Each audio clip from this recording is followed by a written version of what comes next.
حاشیے کے اوپر اس واقعے کو نقل فرمایا ہے. علامہ فخر الدین رازی رحمۃ اللہ علیہ نے تفسیر کبیر کے اندر اس واقعے کی طرف اشارہ فرمایا ہے کہ اللہ کے حبیب علیہ الصلوۃ والسلام فرماتے ہیں کہ جب اللہ تعالیٰ نے حضرت آدم علیہ السلام کو پیدا کرنا چاہا تو سب سے پہلے اللہ نے جبریل علیہ السلام کو بھیجا اور کہا کہ تم زمین پر جاؤ اور زمین کے مختلف حصوں سے جہاں وہ چاروں جہادوں سے مٹی اٹھا کے لاؤ. اب جب جبریل علیہ الصلوۃ والسلام مٹی لینے کے لیے زمین پر آئے تو آپ نے زمین سے کہا کہ میں اللہ کی طرف سے آیا ہوں اور میں تجھ سے جو ہے وہ مٹی اٹھانا چاہتا ہوں.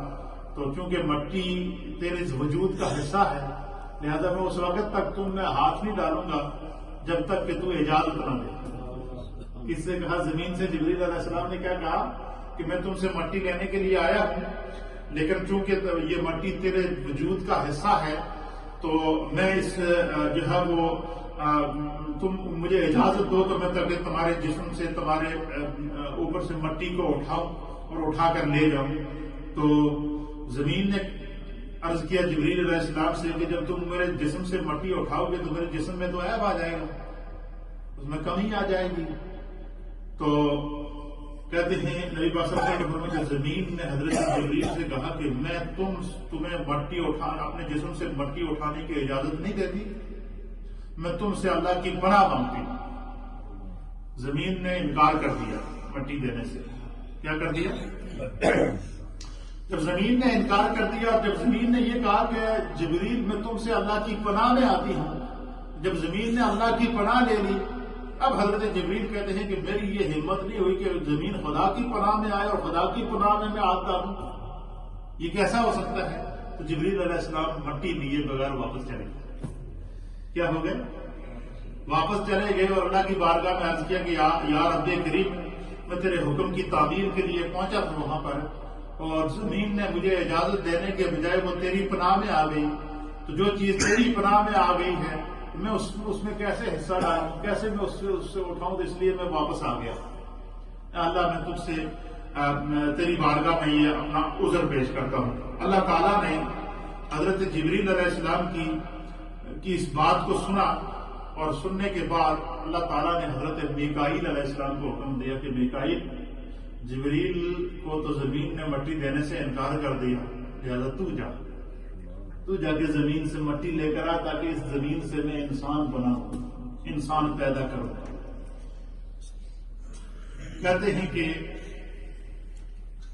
حضرت میکائیل علیہ السلام بھی اللہ کی حکم سے جب زمین پر اترے تو انہوں نے بھی زمین پر ہاتھ ڈالنے سے پہلے, زمین سے مٹی اٹھانے سے پہلے زمین سے کہا کہ مجھے اجازت چاہیے. اب اس سے پتہ چلا کہ جو بندہ کسی سے کوئی چیز جو پتا ہوگی یہ چیز کسی کی ملکیت ہے, اس چیز کا کوئی مالک ہے, تو اس کی اجازت کے بغیر اس چیز کو حاصل کرنا یا اس چیز کو اٹھانا یہ ازل سے ہی یہ جائز نہیں ہے.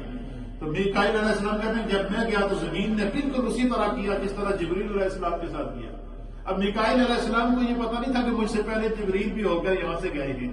اب جب زمین نے کہا کہ میں اللہ کی پناہ میں آتی ہوں اور میں تمہیں اجازت نہیں دوں گی تم میرے وجود سے جو ہے ایسا کاٹ کر لے جاؤ, میرے زمین سے میرے وجود سے مٹی لے کر جاؤ, تو جب زمین نے اللہ کی پناہ دی تو میکائیل علیہ السلام بھی واپس آ گئے. اب جب آپ واپس آئے تو انہوں نے بھی اپنا عذر پیش کیا کہ بھائی زمین نے مجھے اجازت نہیں دی ہے. تو پھر اللہ تعالیٰ نے حضرت اسرائیل علیہ السلام کو حکم فرمایا. کس کو حکم فرمایا؟ اسرائیل علیہ السلام کو حکم فرمایا کہ آپ جائیں اور مٹی لے کر آئیں. اب حضرت اسرائیل علیہ السلام جب زمین پر پہنچے آپ نے زمین سے کہا کہ بھائی میں اللہ کی طرف سے آیا ہوں اور میں نے تمہارے مختلف حصوں سے مٹی اٹھانی ہے کیونکہ اللہ کی طرف سے جو ہے وہ یہ حکم ہے کہ میں مٹی لے کر جاؤں اور اس سے اللہ تعالیٰ ایک انسان بنائے گا. تو زمین نے کہا کہ میں تو تمہیں اجازت نہیں دیتی کہ تم میرے اس میں حصہ ڈالو اور میں اللہ کی پناہ میں آتی ہوں. اب اسرائیل علیہ السلام جائے واپس آنے کی اسرائیل علیہ السلام نے زمین سے بحث کی. اسرائیل علیہ السلام نے کہا کہ ٹھیک ہے ایک طرف تو اللہ کی پناہ میں آئی ہے, ایک طرف خدا کی پناہ ہے, اور دوسری طرف خدا کا حکم ہے تو میں تو اللہ کے حکم پر عمل کروں گا۔ اسرائیل علیہ السلام نے کیا کہا کہ میں اللہ کے حکم پر عمل کروں گا، لہذا تجھے یہ دکھ برداشت کرنا پڑے گا، یہ صدمہ برداشت کرنا پڑے گا، میں نے تم سے اس مٹی کو اٹھا کر لے جانا ہے، کیونکہ میں نے خدا کے حکم پر ہر حال میں تعمیل کرنی ہے۔ تو اللہ کے حبیب علیہ الصلوۃ والسلام فرماتے ہیں کہ پھر زمین عاجز ہو گئی، خاموش ہو گئی، تو اسرائیل علیہ الصلوۃ والسلام نے زمین کے مختلف جگہوں سے مٹی اٹھائی، کچھ اس میں سے سرخ مٹی تھی، کچھ سفید مٹی تھی، کچھ سیاہ مٹی تھی۔ کہتے ہیں کہ اس نبی پاک نے فرمایا کہ اسی لیے اولاد آدم کی رنگت مختلف ہے، اور اسی لیے جو ہے وہ ان کے مزاج مختلف ہیں، اور جس مٹی کی تاثیر مختلف ہے، اسی طریقے سے پھر جو ہے وہ اس مٹی کو جب اسرائیل علیہ السلام لے کر